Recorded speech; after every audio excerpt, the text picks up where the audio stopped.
북파공작원이 납치해온 부자는 북파공작원이 됐다. 정범진 생명평화민주주의연구소 이사장. 공작원. 간첩 또는 무장공비로 불리운 이 존재는 남과 북의 적대적 갈등과 대결의 산물이다.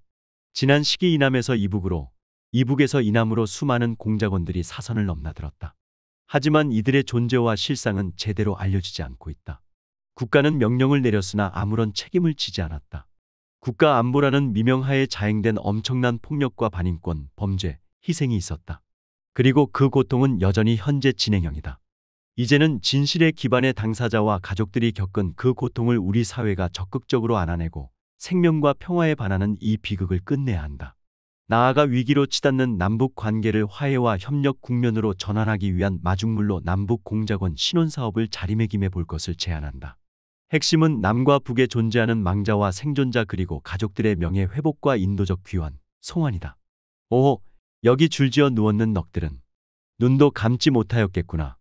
어제까지 너희의 목숨을 겨눠 방아쇠를 당기던 우리의 그 손으로 썩어 문드러진 살덩이와 뼈를 추려 그래도 양지 바른 두매를 골라 고이 파묻어 때마저 입혔거니 죽음은 이렇듯 미움보다도 사랑보다도 더 너그러운 것이로다. 구상 초토의 시. 함경남도 북천군 바닷가 마을이 고향인 김성길 씨는 1955년 8월 13살 때 대한민국 육군 첩보부대 소속 공작원들에게 아버지와 함께 납치돼 강원도로 끌려왔다. 당시 아버지 나이는 53살 고령이었다.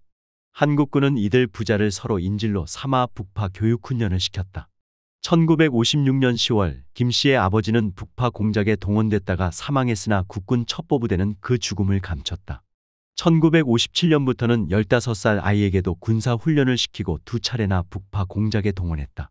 김 씨가 아버지의 죽음을 공식 확인한 것은 반세기가 지난 2009년이 되어서였다. 김 씨는 지난해 4월 대한민국 정부를 상대로 5억 원의 손해배상 청구 소송을 냈다. 여태 1심 재판이 진행 중이다. 중앙정보부는 1969년 6월 12일 23시 50분경 이미 난파되어 있는 간첩 김 씨를 월북시키기 위해 전남 신안군 대흑산도 남쪽 해안으로 접근해 오는 75톤급의 북괴 무장간첩선 한 척을 6회 공군 합동작전부터 납포하고 북괴 무장공비 15명을 완전 섬멸했다고 발표했다. 간첩선에 타고 있던 공비 15명 중 6명이 지상에서 사살되었고 7명은 선 내에서 시체로 발견되었으며 나머지 잔당 2명은 섬에 상륙하지 못하고 익사한 것으로 추정되었다. 1971년 8월 30일 김성학 씨는 아버지가 선장으로 있는 어선 제2승혜호를 타고 오징어잡이를 하고 속초항으로 돌아오던 중에 이북의 경비정에 의해 납포되었다. 승혜호 선원 23명은 1년 뒤 귀환했다. 한국전쟁 월남자였던 김 씨의 아버지는 고의로 월선했다는 혐의로 구속되어 징역 1년을 선고받았다. 북에서 돌아온 다음 해 김 씨는 방위 복무를 마친 후 어느 날 특수부대 관계자들에게 납치되어 속초 설악산에 있는 육군첩보부대 HID 설악개발단에서 특수부대 복무계약서에 강제로 손도장을 찍는다. 간첩 꼬리표를 떼어준다는 말을 희망 삼아 안전가옥에서 지옥의 산악훈련과 해상훈련을 1년 동안 받았다. 훈련이 너무 힘들어 탈출을 시도하기도 하였으나 붙잡혔고 아들의 소재를 찾아 나선 어머니의 노력 등으로 겨우 죽음의 부대에서 나올 수 있었다. 그런데 10년 뒤 고문기술자 이근하는 김 씨를 이북의 지령에 따라 북파 특수부대에 들어간 것으로 몰며 전기고문을 가했고 고정간첩 혐의로 구속했다. 하지만 형편없는 조작은 1심부터 무죄가 나왔고 이근하는 김 씨와 민주화운동 인사들을 고문한 혐의로 법의 심판을 받았다. 국가폭력은 김 씨의 온 인생을 짓밟았고 고문으로 척추 디스크는 녹아내려 장애만 남았다. 김성호 북파공작원의 진실. 관련 자료에 따르면 1951년부터 2002년까지 이남에서 이북으로의 파견을 목적으로 양성된 요원은 총 1만 4,008명이고 이 중 1만 1,446명이 북파되었다. 북으로 파견된 1만 1,446명 중 8,160명이 돌아오지 못했으며 이는 71%에 달한다.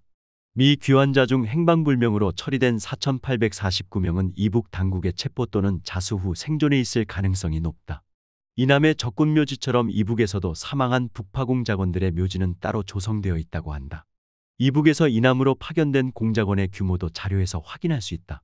1950년부터 1999년까지 총 6,446명이 난파되었으며 이 중 3,177명이 생포되었다. 1,644명이 사살되었으며 275명은 자수했고 1,350명은 이북으로 돌아간 것으로 추정된다.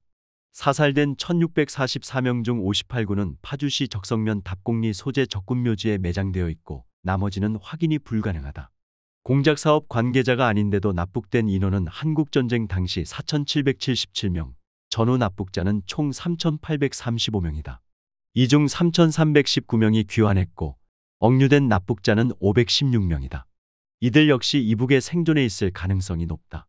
2023년 9월 기준 선교사 김정욱, 김국기, 최춘길 그리고 이탈 주민 3명 등 총 6명이 억류된 것으로 파악되지만 이들의 생사 및 구금 장소는 미공개다. 북파공작원 양성사업은 중앙정보부가 주도하고 그 지휘 하에 육군과 해군, 공군 등이 별도의 부대를 운영했다. 중앙정보부가 직할로 운영하는 조직도 있었다. 요원들의 신분은 다양해서 민간인, 군인, 이남으로 납치되어 온 사람, 심지어 재소자들도 있었다. 북파공작원의 존재를 대중적으로 알리는 데 기여한 영화 실미도는 공군이 관할하는 첩보부대 소속 조직이었고 그들은 민간인 신분이었을 뿐 재소자로 구성된 조직은 아니었다. 군 출신 범죄자들로 구성된 조직은 육군이 운영한 선갑도 부대였다. 하지만 모든 북파공작원은 민간인 신분으로 북에 파견되었다. 이들이 민간인 신분으로 북파된 이유는 무장공작원 파견 등 휴전선을 넘는 무력도발은 정전협정 위반이기 때문이었다. 북파공작원들의 채용, 훈련, 북파, 생환, 재북파, 해고, 사후 처우 등에 이르는 모든 과정은 가장 반인간적이고 상상하기 어려운 끔찍한 폭력 그 자체였다. 국가는 온갖 감언이설과 협박 등으로 이들을 유혹 또는 강제로 조직원으로 만들고 가혹한 훈련과 폭력으로 길들였다. 훈련에 뒤처지거나 조직의 반기를 든다는 이유로 동료로 하여금 폭력을 행사해 사망케 하거나 안가로 불러 살해하기도 했다. 그리고 이를 은폐하기 위해 임무 수행 중 행방불명, 사망 등으로 처리했다. 국가가 이들에게 약속한 신분 보장이나 보상은 그 어떤 것도 지켜지지 않았다. 그로 인해 군에 2번 입대한 사례도 다수 존재하고 심지어 보상금이 입금된 통장을 주고 집으로 돌려보냈는데 그 통장은 가짜였다. 군사정전위원회 회의록을 보면 생포 또는 사살된 북파공작원의 존재를 인정하라는 북측의 주장을 허위라고 일축하고 시신의 인수마저 대한민국은 거부한다. 그러나 그들의 이름은 국가가 인정한 돌아오지 못한 공작원 명단에 올라있다. 이중간첩 혐의로 총살당한 신문규의 사례는 영화보다 더 비극적이다. 북파공작원이 되었다가 귀환선을 보내지 않아 북측에 생포된 신문규는 이북의 남파공작원 제안을 거부하던 중 자신을 찾던 아들이 북파공작원 훈련을 받고 있다는 사실을 귀순 HID 요원을 통해 알게 된다. 어떻게든 아들만은 살려야겠다는 생각에 이북의 공작원 제안을 수용하고 이남으로 내려와 자수한 신문규는 563일 동안 불법 감금과 남파 간첩 위장 접선 등에 이용당하다 조작된 이중간첩 혐의로 총살당한다. 과거사 진상조사위원회에 따르면 이중간첩 혐의로 처벌받은 사례가 10명이나 더 있다. 이북에 침투하기 위해 훈련된 북파공작원들은 정보사령부에 의해 국내 정치 공작에 악용되기도 했다. 1980년대 중반 김영삼 민추협 공동의장 가택 침입과 서류 탈취, 양순직 국회부의장 가택 잠입과 서류 탈취 및 테러, 민주당 김동주 의원 테러, 제야 문화운동단체 우리마당 침입과 서류 탈취 및 강간, 최근 용산 대통령실 시민사회 수석 경질시 언급된 중앙경제신문 사회부장 오홍근 기자 테러, 1987년 대통령 선거 당시 야당 후보 단일화 방해 공작 등 2016년 유경식당 종업원 집단 탈북 사건 역시 종업원들의 의사에 반하여 정보사가 국내 정치에 활용할 목적으로 귀순 공작을 수행했다는 의혹이 지속적으로 제기되고 있다. 흑역사에는 심지어 한국전쟁 시기에 북파공작원들이 이북에서 여성들을 납치해 낮에는 허드렛 일을 하는 노무자로 밤에는 위안부로 운영했다는 증언도 있다. 한성대 김기옥 교수의 연구에 따르면 한국군 위안부는 일부 첩보부대에 그치는 것이 아니라 국방부 차원에서 서울, 강릉, 춘천, 원주, 속초 등의 특수위안대가 운용되었다고 한다. 한국군 위안부는 대부분 체포된 인민군 간호사, 납치된 이북 여성, 인민군에 부역한 혐의로 붙잡힌 이남 여성들이었다. 1951년 5월부터 1954년 3월까지 운용된 한국군 특수위안대에는 전국적으로 300여 명의 위안부가 있었다. 대한민국 정부가 북파공작원의 존재를 공식 인정한 것은 2003년 국회였다. 당시 정부는 한국전쟁 이후 1만 3천여 명의 특수임무 수행자들을 양성했으며 그중 7,726명이 임무 수행이나 훈련 중 사망했다고 밝혔다. 2004년 7월에는 특수임무 수행자 보상에 관한 법률이 발효됐다. 그러나 보상 규모는 물론이고 뒤늦은 보상에서조차 사각지대에 놓인 사람도 많다. 이들에 대한 처우 개선에 사회적 관심이 필요함은 물론이다. 이남과 이북에서 진행된 공작 사업은 분단과 대결에서 비롯된 비극이다. 이들의 존재는 부인되었으나 엄연한 현실이었으며 지금도 현재 진행형이다. 이북과 이남에는 공작 사업으로 희생된 다수의 망자와 생존자가 있다. 난파되었다가 사망한 1600여 명의 유해는 어디에 있는가? 북파되었다가 돌아오지 못한 8000여 명의 사망자와 생존자들은 어떻게 되었는가? 이들은 어떤 삶을 살고 있는가? 분단국가였던 동서독은 상대방을 대상으로 치열한 공작 사업을 전개했다. 이 과정에서 다수의 공작원들이 체포되었지만 서로 맞교환을 하거나 특히 서독 정부는 거금을 들여서라도 반드시 공작원들이 돌아올 수 있도록 조치했다. 한국전쟁 당시 사망한 미군의 유해 송환은 조미 정상회담의 마중물로 또는 의의를 높이는 데 기여했다. 미국은 유해 발굴을 지원하는 의미에서 이북에 일정 비용을 지불했다. 서독과 미국의 국가를 위한 자국민의 희생에 대한 철의와 대한민국 정부가 보여준 모습은 극명하게 대비된다. 이남의 이탈주민 단체가 입에 올리기도 거북한 이북의 퍼스트레이디와 이남의 전직 대통령을 합성한 가짜 사진을 풍선에 실어보내고 이북은 그 대응으로 오물이 담긴 풍선을 투하하는 현실은 부끄러운 우리의 민낯이다. 표현의 자유를 이유로 이를 방관하는 대한민국 정부의 태도는 인식 수준의 저열함을 보여주는 것이 아니다. 남북 관계를 위기 국면으로 이끌어 무지와 무능으로 한계에 봉착한 내치의 어려움을 돌파하고자 하는 불순한 의도가 이면에 있다.